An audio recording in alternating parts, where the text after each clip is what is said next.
It was an unbearably hot summer day when my friends Mark, Steve and I decided to take a little break after a long week of work.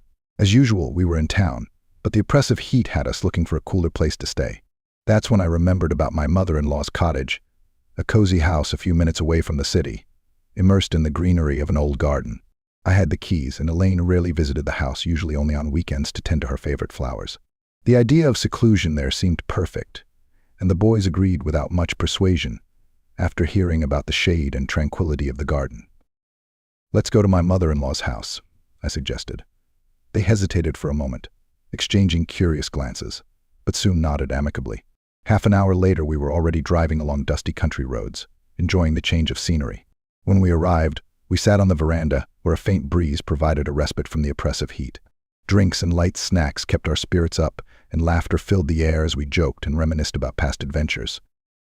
I was just beginning to relax when Elaine suddenly appeared, coming out of the house with a small garden basket in her hands.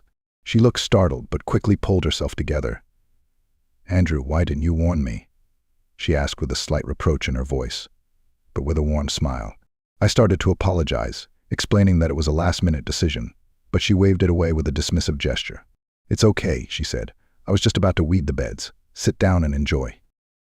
The heat was unbearable, and after a while I took off my shirt, hoping to cool off. Mark and Steve followed suit, and soon we were sitting in chairs sipping cold drinks.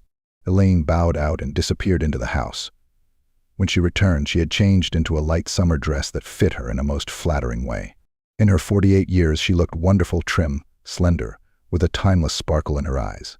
I watched her more than I should have, fascinated by her grace and composure. As the day turned to evening, Elaine busied herself rummaging through old boxes on the veranda. The fading sunlight gave her a golden hue, emphasizing her elegance. I don't even remember how I ended up so close to her. The air became thick and heavy, reminiscent of the moments before a thunderstorm. "Andrew, don't," she whispered as I impulsively hugged her, but there was no conviction in her voice. Our gazes met, and in her eyes I saw a reflection of my own madness, an audacious recklessness that mirrored my own feelings. What happened next was a whirlwind of brief, passionate lapse in reasoning that defied all bounds of propriety. Back at the table, we acted as if nothing had happened. Elaine called her husband, explaining that she would be staying at the cottage overnight to take care of some business. Mark and Steve, deeply immersed in a soccer discussion, remained unaware of our absence. The next morning, Elaine left early while we were still asleep. I stayed with my friends, but my thoughts were far removed from the frivolous chatter that had resumed between us. My mind replayed fragments of the previous evening's events over and over again, unable to reconcile the enormity of what had happened. I checked my phone and noticed several missed calls from my wife.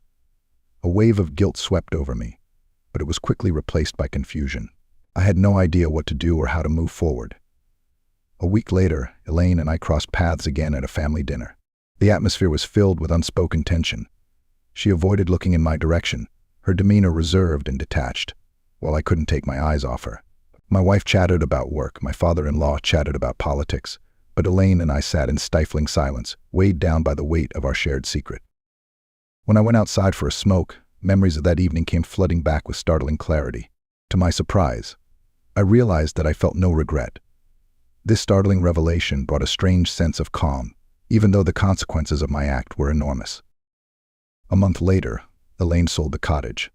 It was a bittersweet moment for everyone. The cottage was a cherished retreat for the whole family.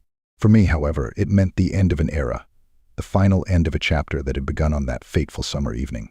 We were never alone again, but sometimes, when our eyes met during family gatherings, I caught a fleeting glimpse of that evening in her gaze, a tacit acknowledgement of the moment that had irrevocably changed everything.